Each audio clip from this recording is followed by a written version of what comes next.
రామలక్ష్మి అయితే ఒక రూమ్లో మొత్తం డెకరేషన్ చేసి అక్కడైతే కేక్ని పెట్టి క్యాండిల్ పెట్టి అరేంజ్ చేస్తుంది. ఇక సీత సార్ లోపలికి రాగానే తనైతే క్యాండిల్ వెలిగించి ఇలా అంటూ ఉంటుంది, many many happy returns of the day sir అని చెప్పి అంటూ ఉంటుంది. అది విని సీత అయితే ఒక్కసారిగా షాక్ అయిపోతాడు. ఏంటి నా బర్త్డే అని నీకెలా తెలుసు అని చెప్పి సీతాకాంత్ అయితే రామలక్ష్మితో అంటూ ఉంటాడు. అది విని రామలక్ష్మి అయితే ఇలా అంటూ ఉంటుంది, ఏంటి సార్ మీరు గొప్ప గొప్ప పనులు చేసేవాళ్ళు, గొప్ప గొప్ప పనులు చేసే వాళ్ళని గుర్తుపెట్టుకోవడమే కాదు వాళ్ళ బర్త్డేలు కూడా గుర్తుపెట్టుకోవాలి తెలుసా అని చెప్పి అడుగుతూ ఉంటుంది. అది విని సీతాకాంత్ అయితే చాలా సంతోషిస్తూ ఉంటాడు.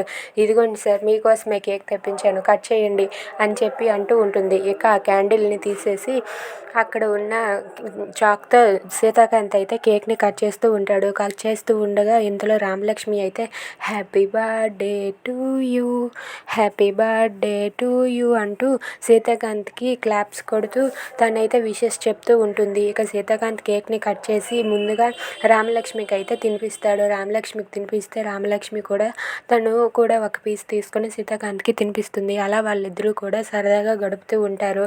ఇక కేక్ కట్ చేశాక సీతాకాంత్ అయితే రామలక్ష్మితో ఇలా అంటూ ఉంటాడు, నాకు నా బర్త్డేకి ఎంత బాగా సెలబ్రేట్ చేసావు, ఎంత మంచి హ్యాపీనెస్ని ఇచ్చావు కదా, అలాగే జీవితాంతం కూడా ఒక గుర్తుండిపోయేలా ఏదో ఒక గిఫ్ట్ ఉంటుంది కదా, ఏంటో గిఫ్ట్ ఇస్తావు నువ్వు నాకు అని చెప్పి సీతాకాంత్ అయితే రామలక్ష్మిని అడుగుతూ ఉంటాడు. అది విని రామలక్ష్మి అయితే అలా సైలెంట్గా ఉండిపోతుంది. ఏంటి రామలక్ష్మి నిన్నే అడిగేది, జీవితాంతం గుర్తుండిపోయేలా ఏదో ఒక గిఫ్ట్ ఇవ్వాలి కదా, అది ఏమిస్తావు అని చెప్పి అడుగుతూ ఉంటాడు. If you like this video please subscribe.